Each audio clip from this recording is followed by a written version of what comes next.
안녕하셨습니까? 정호군입니다. 하루가 다르게 변해가는 기온 속에서 어떻게 잘 지내고 계시죠?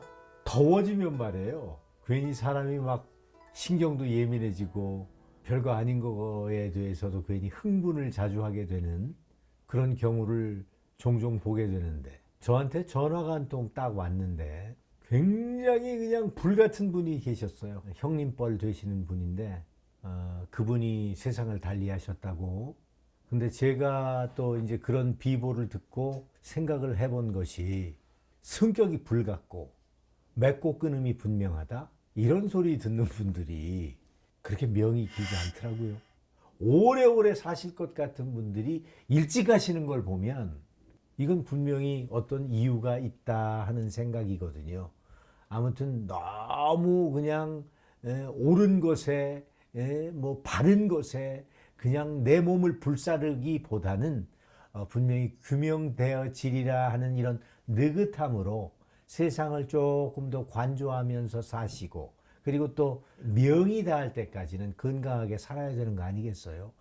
그런 뜻에서 또 이런 얘기를 느닷없이 하는데, 아무튼 그렇게 건강하시고 그렇게 열정적이시고 그 형님한테는 무슨 얘기를 못해요. 너 말 똑바로 해, 그거 틀린 거야, 뭐라든지 그거 옳지 않아, 옳은 건 이거야, 막 이러면서 좌중을 휘어잡던 그 형님의 비보를 듣고 저의 또 이런 생각을 여러분들께 한번 드려봅니다.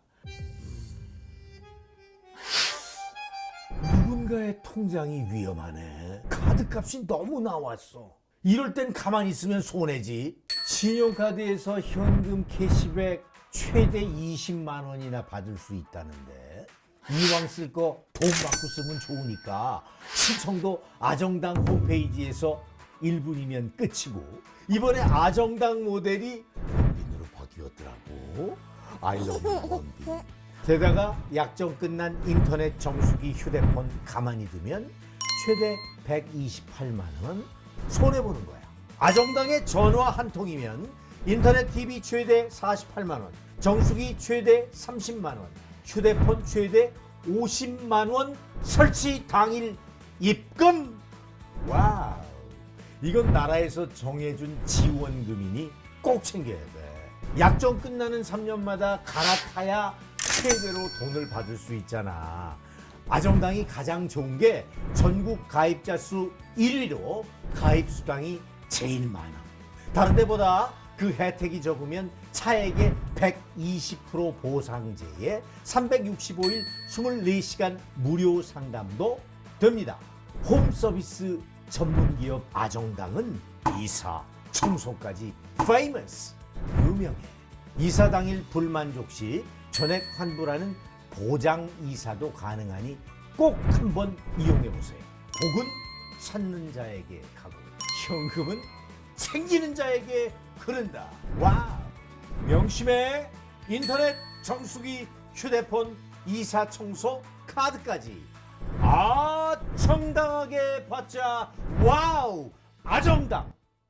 자, 그러면 오늘 저희 신당을 찾아주신 분을 모시겠습니다. 네. 앉으세요. 안녕하세요. 저는 파주에 사는 김하정이라고 해요. 수심이 가득하시고 얼굴을 뵈니까, 그리고 뭔가 모르게 충격적인 일을 당하신 분 같고, 네, 아까 뒤에 서 계시는데 누가 함께 같이 따라갔네요. 이 사람이 간지 얼마 안 된 것 같아요. 맞아요. 누구? 딸이 자식이 먼저 왜? 떠나갔고. 여식이 딸이 그랬다고요? 네, 얘 자살했죠? 네, 맞아요. 아직 나이가 어린데 네, 몇 살에 그랬어요? 23살이요. 나이도 어린 진짜 초록 같은 아이인데 간지 얼마 안 됐네. 한 달하고 한 6일 정도, 일주일 정도.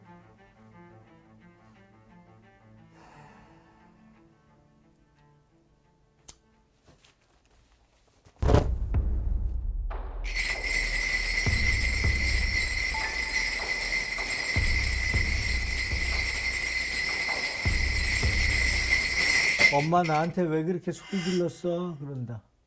아니 뭐가 이렇게 힘든 일이 있었다고 맨날 집에서 큰 소리가 나고 난리가 났었어? 이런다. 그리고 어려서부터 얘가 가슴에 상처가 많아요. 어려서부터 집안이 맨날 곡소리 천곡이 그러지 않았어요? 맞아요. 본래 우리 김하정 씨는 제가 방울을 흔들어 보니까 자식도 없고 남편도 없어요. 팔자가 그래요. 어? 혹시 아들이 없지 않나요? 네. 예. 그리고 아저씨도 지금 함께 하시지 않지요? 네. 왜 맞고 살았니? 무지하게 많이 맞았네. 어? 안 죽은 게 다행일 정도로 두드러 맞았어. 그 모습을 여식들이 딸내들이 다 보았고 어려서부터 그래요, 안 그래요? 그래요. 맞아요. 애기들 그러니까 막내는 아예 기억이 없고 첫째는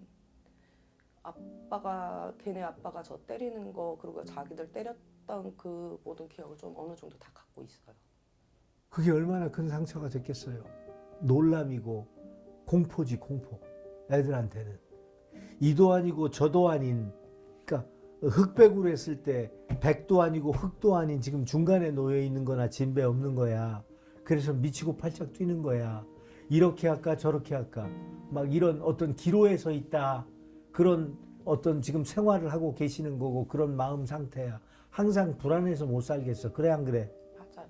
항상 결정도 제대로 못 내리고 이리 가야 될지 저리 갈지 망설이는 것도 심하고 유독 아이들한테는 좀 집착도 강하지만 좀 그렇다고 해도 아이들한테 온전히 또 그렇게까지 하지 못하는. 너무 애절한 보호 본능이 있어요. 본인은.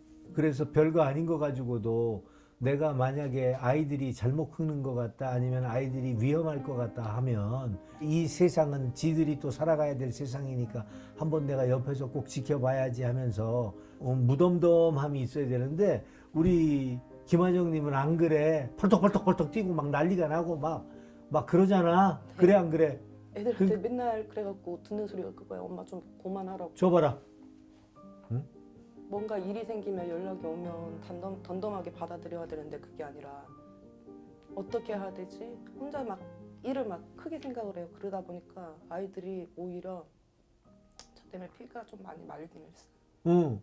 하나부터 백까지를 다 참견하고 고민해야 되고 본인이 다 해결사인 양 자식들한테 앞장서시는 엄마니 물론 감사하지. 그런 엄마가 어딨어. 허나 애들 입장에서 볼 때는 더 불안한 거야, 그게. 좀 이렇게 의연하게 이렇게 대처를 해주시면 되는데 그게 안 되시는 본인이니까 아이들 또한도 엄마를 계속 쳐다보게 되고 엄마의 상태를 보게 되고 엄마의 말을 귀 기울이게 돼서 항상 마음이 조마조마 심장이 벌렁벌렁 그래요 안 그래요? 맞아요. 그래갖고 큰애도 둘째도 요번에 막내 상 치르는 동안에 많이 불안해하더라고. 그리고 또 우리 김하정 씨가 슬픔을 표현을 하더라도 아픔을 표현을 하더라도 아주 뼈에 사무치게 말 그대로 표현을 하니까 좀 말 그대로 크단 말이야 표현이. 그러니까 보는 사람은 막 금방 우리 엄마가 막 넘어갈 것 같기도 하고 막 엄마가 막 저렇게 흥분하다가 막 어떻게 할 것 같기도 하고 막 이런 불안감이 오는 거야. 그래 안 그래? 막 난리 나지? 네. 그리고 남편한테 그렇게 많이 맞았어요? 네. 그때는 저희 부모님도 저를 도와주지 못하셨고 도움 받을 데도 없어갖고 아이들을 지켜야 되니까 일단은 아이들이 맞는 걸 막아야 되니까. 애들을 때렸어요 또? 애기 피덩어리 같은 아이들을? 네. 갓난애기 첫째 때도 갓난애기를 치는데 바닥에 그나마 입을 던져갖고 아이가 다 덜 다치게 했는데도 불구하고 애들이 잘할수록 제가 도망가는 대로 아이들한테도 손찌검이 좀 심했거든요. 애들을 침대에다 던져요? 갓난아기를? 본래 남편이 없는 팔자들이 남자를 만나면 그런 유의 인간들을 많이 만나게 돼요. 그래서 후회를 하게 되고 땅을 치게 돼도 또 슬하에 자녀가 생기면 그냥 묶여 사는 건데 아무튼 그 세월을 어떻게 사셨어? 지옥이었어요.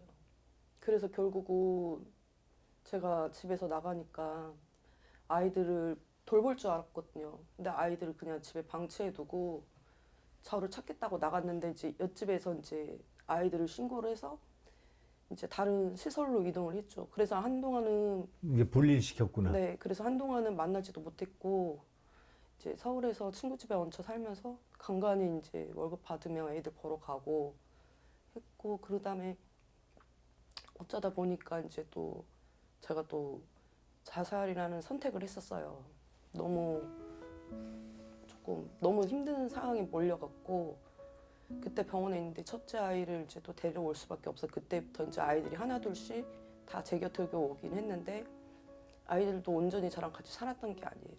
같이 있다가도 아이들이 나가버리고 막내가 유일하게 같이 있었는데 이제 막내가 공부도 잘했고 처음에는 중3 중학교 때는 공부를 잘 못했어요. 근데 고등학교 중3 이후부터는 이제 공부도 잘하고 이제 영어도 잘하고 막 여러 가지 특정하게 뭐 이렇게 잘하는 것들이 생기더라고요.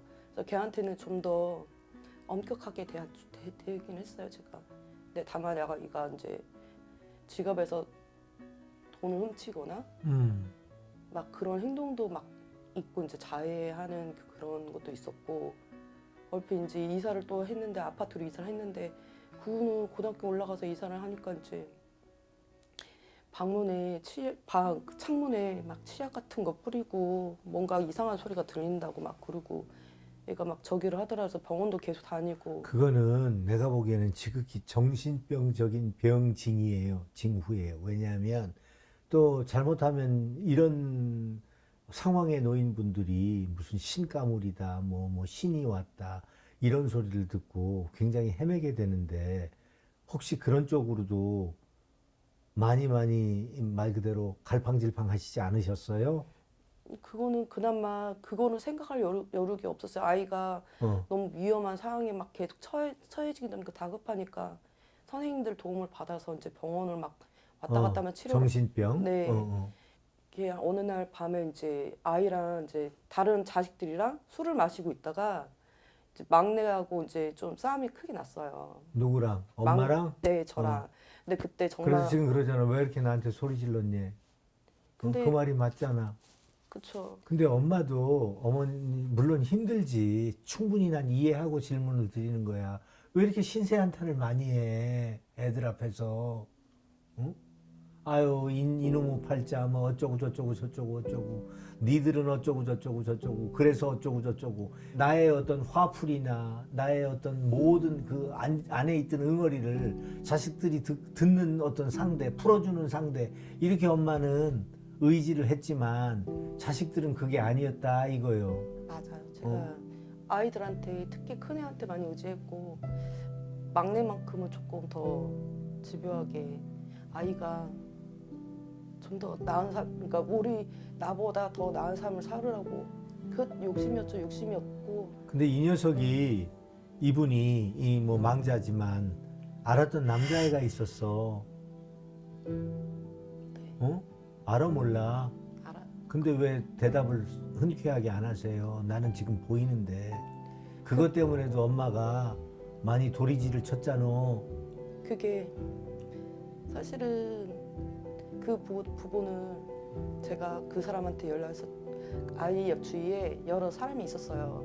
그래서 제가 한 남자는 만나갖고 다시는 얘한테 연락하지 말고 하지 말라 다 얘기를 했고 선을 끊어냈거든요. 근데 이제 얘가 이렇게 되고 큰애하고 둘째가 뭔가를 알아냈나 봐요. 근데 그게 아이가 그렇게 된 이 원인이 녀석이 잘못하면 화리개로 빠질 뻔했어. 아니면 거기에 발을 담궜든가 그러지 않았어? 맞아요.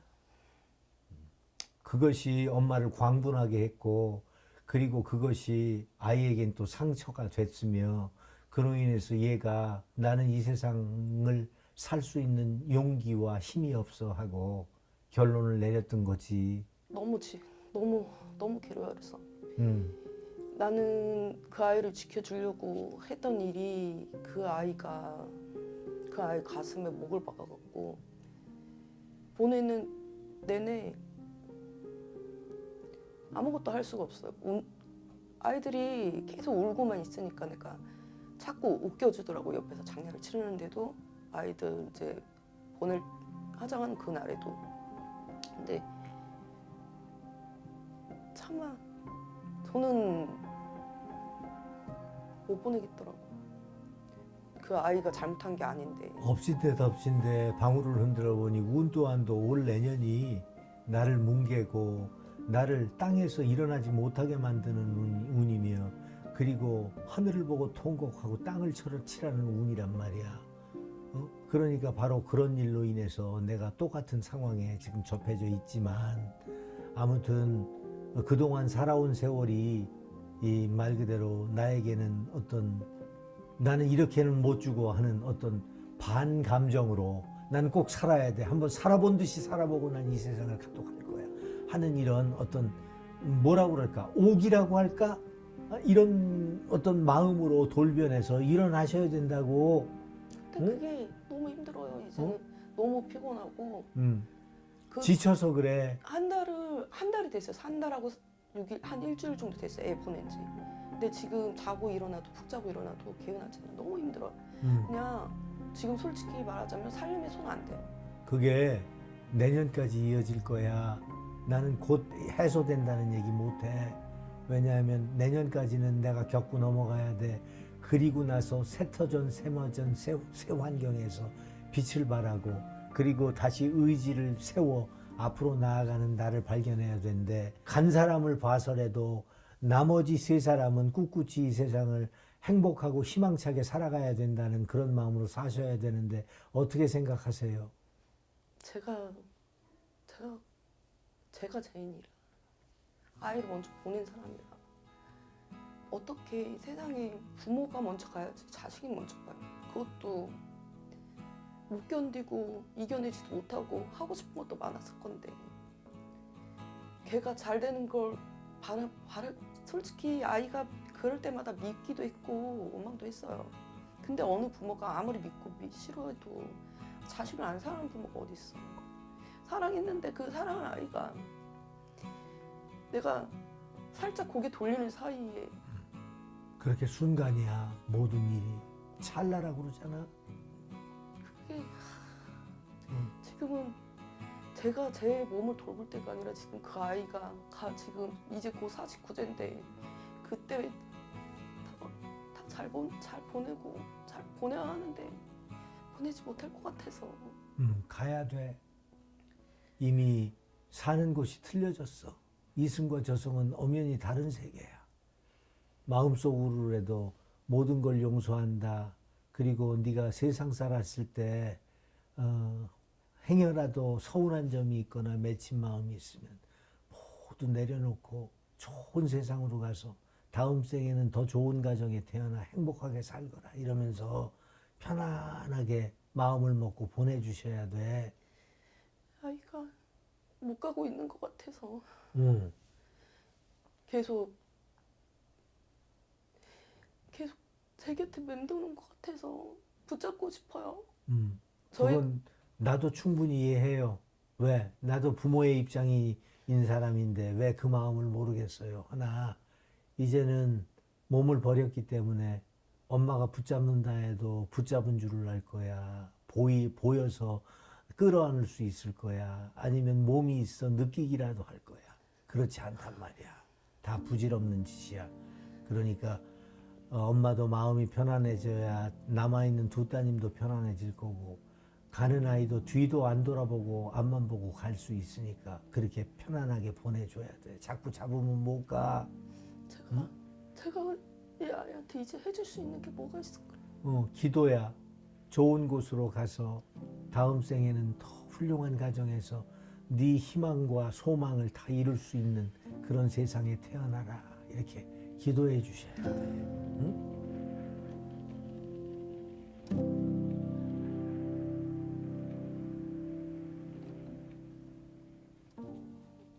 누군가 저한테 그러더라고요. 네가 똑바로 자식한테 똑바로 잘했으면 걔가 죽을 리가 없었을 거라고. 그 소리 듣고 나니까 이 세상 사람들은 생각하는 것도 틀리고 생김새도 틀리고 행동하는 것도 틀리고 사는 것도 틀린 거야.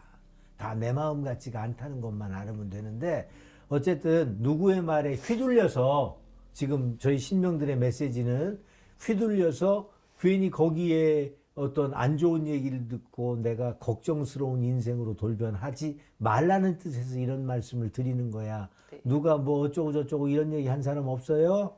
있어요. 무슨 얘기를 합니까? 아이들을 풀어주면 아이들이 다 막내도 집으로 돌아올 거라고 그러더라고. 그래서 솔직히 제 상황에서 없는 돈으로 굿을 좀 해줬어요. 근데 돌아오기는커녕 아이가 이렇게 돼버리고 장례 치르는 동안에 전화가 왔는데 언제 장례 치르는데 또 전화가 와. 그러더니 빚을 꿨더라고요. 뭐라고? 내 탓이라 내가 죽였다고. 뭐라고요? 그러면서 그러고서 제가 일부러 전화 끊어서 통화 오래 못 하겠다고. 기분이 확 나빠지더라고. 내가 죽이고 싶어서 죽인 것도 아니고. 아, 당연하죠. 그건 할 소리가 아니에요. 그 다음에 그리고 이제 말았어요? 그 다음에 또 아이들 나머지 둘 중에 한 명이 또 죽을 거라는 식으로 얘기를 하더라고요. 그런 얘기는 절대로 지워버리세요. 그런 일 없어요. 걱정하지 마세요. 내가 장담할게요. 그런 일 없어. 어쨌든 올 내년은 어떤 사람에게, 어떤 스승에게, 어떤 것이든지 구하지 마세요. 네. 그동안 살아온 나의 이력이 그만하면 됐어요. 나는 당할 만큼 당했고 겪을 만큼 겪은 사람이다 하는 이런 당당함으로 올 내년은 이 후년부터 빛난다 하는 마음으로 어떤 것을 준비하든지 살아야 될, 꼭 이루어야 될, 꼭 일어서야 될 국리를 하셔야 된다 하는 것을 명심하셔야 되는 거야. 아셨죠? 네. 큰딸이 보기보다 많이 속이 깊네, 이 녀석이. 그래서 엄마 걱정을 굉장히 많이 해. 네. 그리고 눈물도 많이 흘리지만 엄마 앞에서는 웃어. 얘도 굉장히 슬퍼 지금. 어떻게 우리 가정에 이런 일이 벌어졌는지 정말 청천벽력과도 같은 그런 일이다 생각하고 밖에서는 울지만 엄마 보면 오히려 더 생글생글 탱글탱글 활기 있는 모습으로 대하는 그런 아주 속정이 깊은 따님이네. 네. 제 옆에서는 너무 잘 웃어주고 오히려 다독여주고 착해라. 제가 해야 할 거를 지가 다 오히려 챙겨주더라고. 아, 그래서 아이들도 지금 엄청 힘든데 제 앞에서는 울지를 않아요, 애들이. 근데 그것마저 너무 슬퍼요. 큰딸은 지금 어떤 일을 하나요? 지금 미용 자격증 따고 있어요. 미용 자격증 딸 거예요.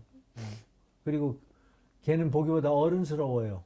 많이 어려. 그래서 살아갈 수 있는, 살아가야 된다는 것을 알아요. 열심히 살아야지. 내가 보란 듯이 열심히 살아서 우리 엄마한테 효도하는 딸이 될 거야. 그리고 나도 반듯하고 떵떵거리고 한번 살아볼래? 하는 마음으로 지금 열심히 준비하고 있는 거야. 그러니까 자꾸 애 앞에서 나 죽을래, 난 살 가치가 없어, 살 용기가 없어, 기운이 없어, 이런 맥 빠지는 소리 그만하셔야 돼. 네. 앞으로 1, 2년은 열심히 노력하셔서 후년부터는 1, 2년 동안 일하지 말라는 건 아니야. 알았어? 네. 일은 하되 어떤 획기적이고 전환점을 맞을 생각은 버려. 1, 2년 동안은 올 내년은 이런 안 좋은 일들이 벌써 따님이를 통해서 다 없어졌지만 태풍이 들어오면은 모든 게 다 어지럽혀서 그것을 복구하는데도 몇 년이 걸리잖아. 네. 그 기간이라는 생각 속에서 마음을 차분히 가라앉히시고 재도약하시며 당당하고 정말로 떡 부러지게 나는 다시 한번 일어났다 소리하는 그런 김하정 씨이시길 바라겠습니다. 감사합니다. 네.